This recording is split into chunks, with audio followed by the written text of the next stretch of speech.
Sony just gave deck gamers a huge win, but there's still work to be done. How's it going, everyone? As always, my name is Jimmy Champagne. This is Deck Ready, my channel all about the Steam Deck. And today I have two other topics to cover in addition to that first one. The second news story is we just got some exciting new rumors about the Steam console. And finally, I'll give you a quick report on Kingdom Come Deliverance 2 on deck. This video is sponsored by Aura. You know what's the worst? Getting a bunch of spam calls because your info was sold to a data broker. Anyone can buy your data for just a few bucks and it's completely legal. I'm positive you've been in that situation because who hasn't, but the cool thing is you can protect yourself with today's sponsor, Aura. Aura rules for a lot of reasons, but the main one is it does all the hard work for you. They can identify data brokers who are selling your info, and they can even ask them to stop on your behalf. It really works. Just give Aura a few weeks to work their magic and suddenly you'll notice that your data isn't on those websites anymore. And on top of that, they monitor the dark web. So if they see your data, they'll let you know immediately. And once again, they work fast. So you can stop people from accessing your credit cards or your bank account. It's awesome. And just so you feel extra safe, they also provide up to $5 million of ID theft insurance, which is awesome. And on top of all that, Aura provides a VPN with 100 different locations. I bet your VPN doesn't have all those extra features. To try Aura completely free for 14 days, go to aura.com/deckready and you can see if your data is out there. Once again, huge shout out to Aura for sponsoring this video. All right, with that out of the way, let's get into this first news story here, which is we just got a huge win from Sony. So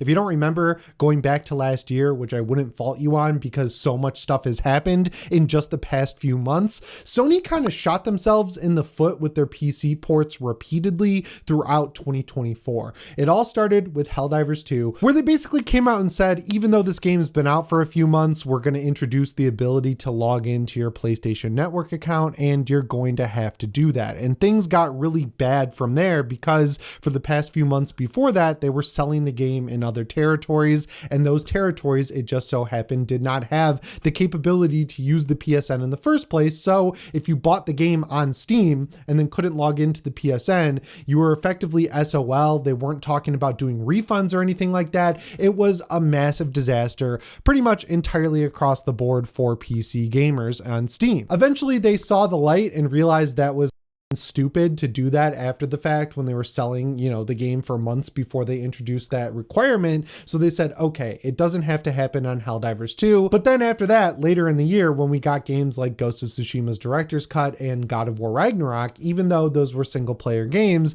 they said you had to log into the PlayStation Network to be able to take advantage of all the features that they included, like, trophy support and talking to your PlayStation friends and everything like that. It was just a really dumb requirement. There were mods to actually remove the login requirement from the game. Now for me, it was less of a problem because I play a lot on PlayStation, and having my trophies sync between Ghost of Tsushima on PC and my PlayStation 5, that's just one step closer to full cross save, which is what I ultimately want. I already have a PlayStation Network account, so it doesn't really affect me all that much. But for the people in other countries who potentially were losing access to a game that Sony sold them, I can 100% see why that's a problem. And I also see why it's a problem if you have that requirement in a single player game, because it just doesn't need to be there. And I was already mad about it because Microsoft is 10 times worse. They make you log into games like Forza Horizon 5 or Starfield on Steam, but those games don't have save transferring with the Xbox version. And I know Sony's don't either, but if you get the game from the Xbox app on PC, you get the save transferring. So making you log in on the Steam version and just turning that little lever off is just dumb and stupid. And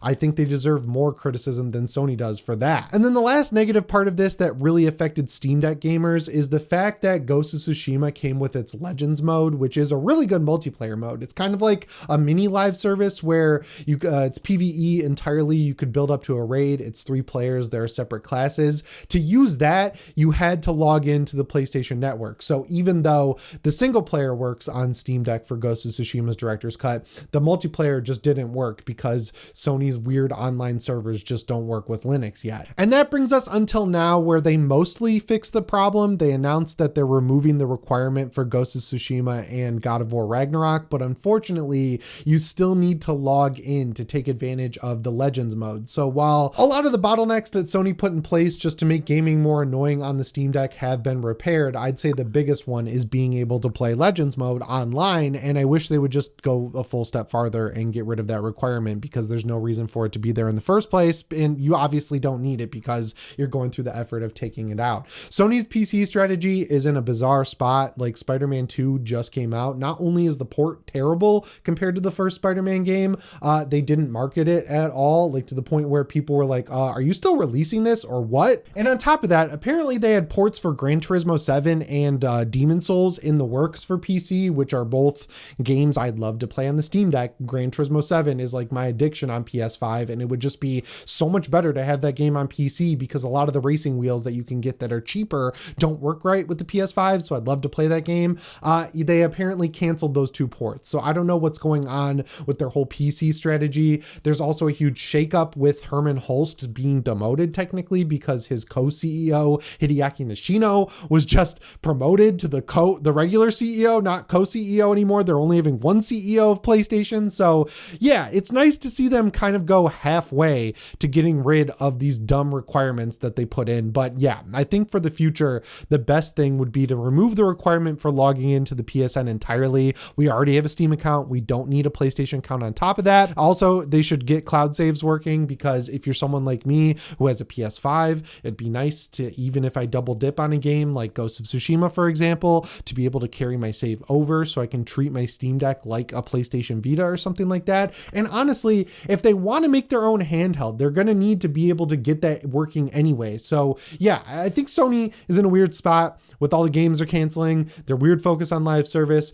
the fact their CEO was just demoted and the other one was promoted, the whole thing with their PC ports not getting marketing and losing steam and their quality. Like, they need to kind of regroup, but in the meantime, things are kind of going well in our favor. I hope that with this new handheld they're working on, allegedly, that doesn't kind of neuter their relationship with Steam, because obviously if they come out with a handheld, they're going to want people to buy their games for that. They'll get 100% of the money, whereas with Steam, they lose 30% of the money because Valve takes a cut. You know, they're going to want you playing on their platform, even though they'll still make 70% of the purchase. So I don't know why it's that big of a deal, but you know, can never have anything be consumer friendly entirely. There's always got to be an opportunity cost that we kind of end up paying, which sucks. Anyway, that brings me to the second news story of this video, which is we got some new details on the upcoming Steam console. I am willing this thing into existence. I know a lot of this stuff is rumors, but like, most of the rumors have come directly from Valve's files. So I think this thing is actually going to happen, and this new stuff we learned makes it seem really, really cool. So this is coming from a Spanish speaking YouTuber called Handle Deck. Apparently they leak a bunch of graphics card related stuff all the time, and what they've been able to find is really interesting. So based on what they're saying, if you translate it, apparently Valve is working on a version of this Steam console that's going to use an AMD 9070 GPU that has RDNA 4 features, which is good because that's a desktop level card instead of being an APU or something like you'd see in the PS5 or the Xbox Series X. Like, this is a full-on GPU that could make its way into this eventual Steam console. And honestly, the timing could not be better for them to have a powerful device, because Xbox, they're done making consoles. I mean, they're going to put out hardware, they said, going forward, but like, every game is coming third party. If you watch the developer direct last week, it's very obvious that they're no longer going to be having exclusives on Xbox, especially if you watch Destin Legary's interview with Phil Spencer. Like, they're throwing everything out onto other platforms. And then there was a question where they talked about getting Steam up and running on the next console, and he like heavily hinted that that's what he wants to do, like have the next Xbox be a hybrid of PC and Xbox ecosystems, whatever. I don't really care because I'm not going to buy it. And honestly, I don't think the timing could really be better for Valve to kind of meet both Sony and Microsoft where they're at with a powerful PC machine, because if they have the Steam Deck and a Steam console all ready to go, that just encourages people who already have PCs or already have a built up Steam library from the past few decades or so to kind of just stick with the ecosystem they already have instead of investing in a new one with what Xbox is doing. Like, yeah, you'll be able to buy Xbox games and maybe Steam games, but I'm sure there will be some sort of limit or like an incentive to use Game Pass or the Xbox app versus Steam. And honestly, I just prefer to have the Valve manufactured console that's just going to play PC games as if it's a PC. I don't really need a console hybrid interface because I already have one with SteamOS 3.0. Also, with what we were just talking about, where Sony's allegedly making their own handheld, they're going to want people gaming on that, like I said. So Valve could easily compete with them by making their own console. And if it has a powerful desktop GPU in it, it is going to heavily compete with something like the PS5 and the Xbox Series X or the PS6 6 and the Xbox 2, whatever they're going to call it. I also think with PC, people are willing to pay a little bit more, obviously, because they already do. I know the most used graphics card is like the 3060 or whatever, but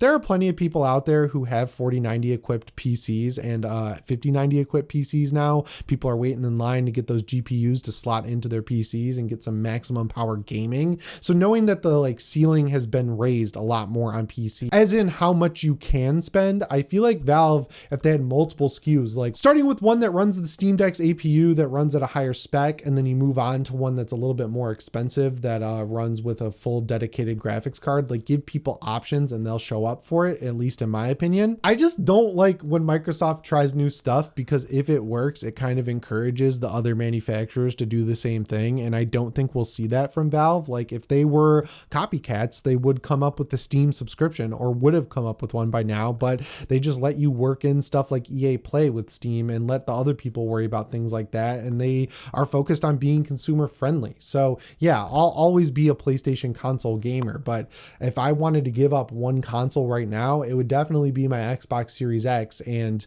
them becoming more PC-like does nothing for me. I like the Steam ecosystem a lot more, and once again, they're entering a race that's already kind of been won by Valve, especially with the handheld. Like the Steam Deck is here. It's doing amazing. It's totally dominated the PC handheld ecosystem, and it's evolving where they're going to be able to put it on devices like the Legion Go S or whatever other manufacturer wants to come work with Valve and get SteamOS running on their device. Like Microsoft, they're going to have to figure out something really freaking good, or they're just running the risk of being in the exact same situation with Valve that they were in with PS5 that they lost. Either way, I'm glad to see more hardware rumors, because the more we hear about the hardware, the more real it becomes. I hope they announce it this year, because I think Valve, it really is on to something with everything they're doing between this console, the Steam Deck, hopefully that standalone VR headset, and of course SteamOS 3.0. But what do you think? Let me know down in the comments below. And finally, that brings me to the third news story of today's video, which is a little bit of a performance report on Kingdom Come Deliverance 2. I did not get a chance to try this game out yet, because when I sat down to play it on my gaming laptop earlier, it exploded. It didn't really explode. It just popped and turned off, and it smelled like smoke. So I'm assuming something's fried in there. So yep, gonna have to build a new PC today, which I am really not happy about, based on the fact that it's going to be incredibly expensive and you can't find 5090s anywhere. But I looked at acquaintance of the channel Timo's Overkill.wtf article, and it looks like this game, as I predicted, is going to run pretty well on the Steam Deck. Now, it is newer than the original Kingdom Come by about 5 years, so it's going to be a little more demanding. I have the settings that Timo figured out for a pretty much locked 30 FPS on screen now. It's a mix of low and medium, and even with those settings, it looks better than Kingdom Come Deliverance 1 does on the Steam Deck running at all medium settings. And honestly, I mean, like, it's a lower resolution, of course. It looks like better to me, my eye, seeing screenshots than the first game did running at high on my main gaming PC that just died. So yeah, I think this game is going to be a contender for Steam Deck, and this was